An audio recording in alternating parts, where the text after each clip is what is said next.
Good morning student. ये हमारा कक्षा 8 का चैप्टर 4 है, डॉक्टर लक्ष्मी सहगल।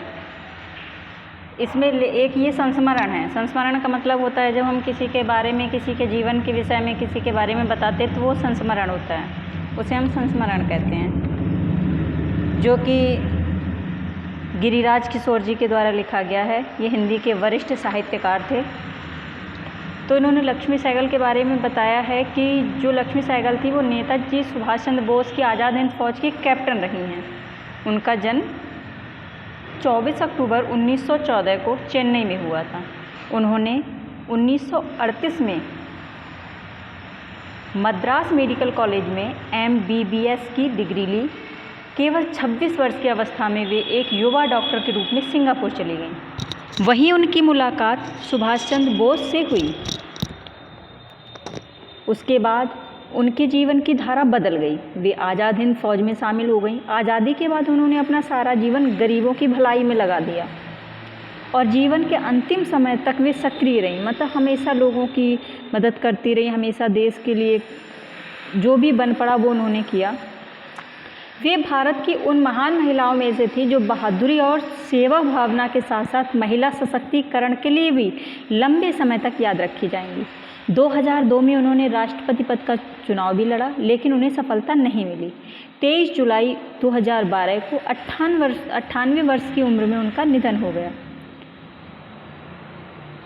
तो जो लक्ष्मी सहगल थी उनके बारे में इसमें लेखक ने बताया है, जो मैंने आपको बता दिया कि उनका जन्म वगैरह कब हुआ था। तो एक बार लेखक बताते हैं कि वो किसी मातृभूमि के संपादक ने उनका परिचय, वो एक आयोजन में शामिल होने के लिए गए थे जिसका अखबार का नाम था मातृभूमि अखबार। उसमें आयोजन में शामिल होने गए थे। वहाँ पर उन्हें लक्ष्मी सहगल की छोटी बहन मिलती, जो कि सेम उनकी तरह ही लगती थी।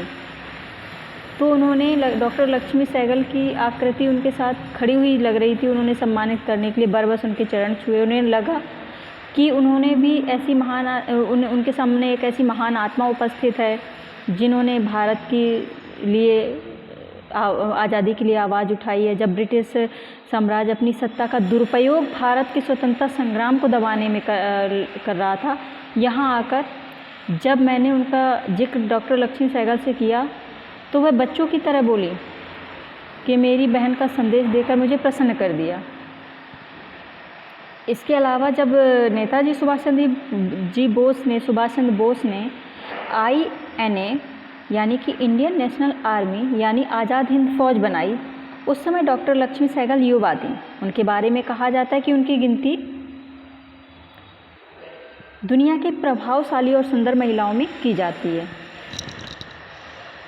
इसके अलावा नेताजी अपनी जो समिति थी उसमें 2 को मुख्य स्तंभ मानते थे, एक ढिल्लन सहनवाज और दूसरी लक्ष्मी सहगल।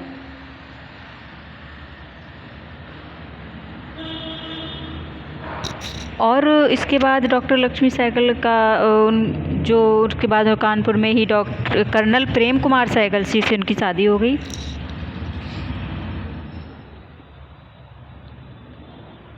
नेताजी इन्हें रानी लक्ष्मीबाई के नाम से भी संबोधित करते थे। इसके अलावा कानपुर में डॉक्टर लक्ष्मी सहगल ने कम्युनिस्ट पार्टी में एक मेंबर के रूप में, जबकि उनका पूरा परिवार गांधीवादी था। लोगों को इस बात पर बहुत गम था कि गांधी जी और सुभाष चंद्र बोस के अच्छे संबंध नहीं थे, लेकिन वास्तव में ऐसा था नहीं। वैचारिक मतभेद होना अलग बात है और मनों का मतभेद होना दूसरी बात है। जब INA बनने के बाद नेताजी ने पहला ब्रॉडकास्ट किया था, तब उन्होंने कहा था कि मैं INA गांधी जी के आशीर्वाद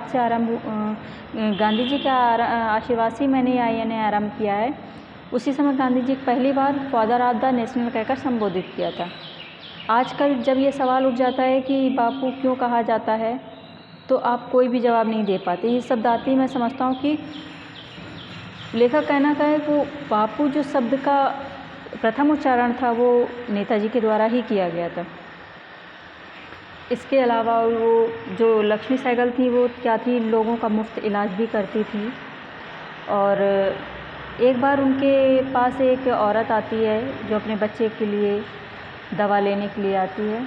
उन्होंने पर्चे में दवा लिखी। महिला का चेहरा देखने लायक था, उसके पास पैसे नहीं थे, पल्लू में महज 2 रुपये बांध रखे थे जो उसने उनकी मेज़ के सामने रख दिए। तब उनकी फ़ीस शायद 10 रुपये थी। डॉक्टर सहगल ने उसकी ओर देखा और 2 रुपये उठा लिए। वह चाहती तो उन्हें वापस भी कर सकती थी, लेकिन शायद लगा होगा कि मेरे पैसे वापस करने से इस महिला को तकलीफ़ होगी, इसलिए उन्होंने दवा भी अपने पास से ही दी।